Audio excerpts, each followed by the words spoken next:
L'open data, c'est ce que l'on traduit en français par ouverture des données publiques. Il se trouve que les collectivités exploitent, collectent, produisent des données brutes, des données budgétaires, statistiques, géographiques, des mesures, etc.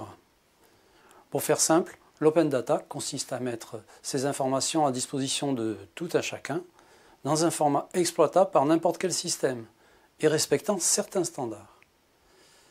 Ces jeux d'enregistrement constituent alors une source d'informations précieuse pour les citoyens, les professionnels et bien sûr pour les collectivités elles-mêmes.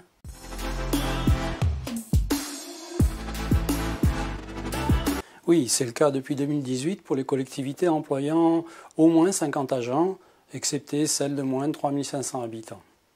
Pour autant, il paraît important que toutes les collectivités, même celles ne rentrant pas dans le champ de la loi, s'engagent dans cette démarche. En effet, la maîtrise de la donnée n'est pas réservée aux zones fortement urbanisées.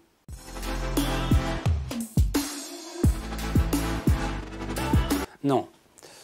On considère généralement que les données présentant un intérêt économique, social, environnemental ou démocratique sont celles qui représentent la plus grande valeur. Dans cet esprit, si on prend l'exemple d'une commune, un certain nombre de jeux de données facilement mobilisables peuvent être publiés. On pense aux informations relatives au budget, aux délibérations, aux subventions, au marché public, à l'urbanisme, etc. En revanche, certains types d'informations sont à proscrire.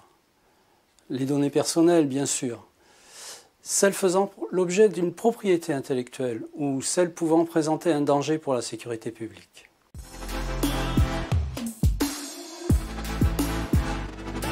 Bien, en interne, cela s'avère être une source précieuse de données, partageable entre tous les acteurs de la collectivité.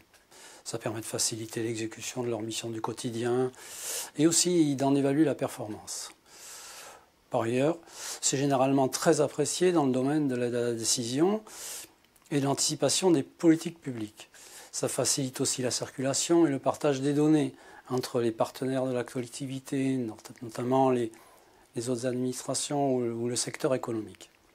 Cela peut même parfois mener à une réutilisation au travers d'applications innovantes au service du public.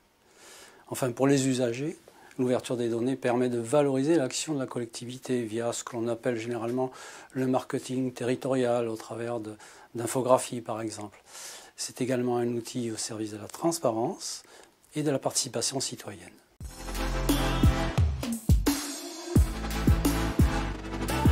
Nous avons noué il y a quelques années un partenariat avec le GIP ATGRI qui a en charge la plateforme d'échange de données Pigma afin de permettre à nos adhérents d'en bénéficier. Donc, cet espace respecte parfaitement les prérequis de l'ouverture publique des données et qui plus est, elle dispose d'une couverture régionale. Il est à noter que si le contributeur le souhaite, toute ou partie des jeux déposés sur Pigma peuvent faire l'objet d'une publication automatique sur la plateforme nationale data.gouv, ainsi que sur le site de la collectivité via un simple script d'intégration.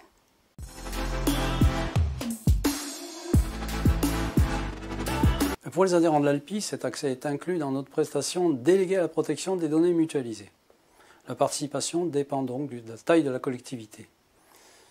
Nous assurons dans ce cadre la formation des utilisateurs, l'assistance à la collecte, le formatage et la publication, ainsi que la gestion des comptes de nos adhérents.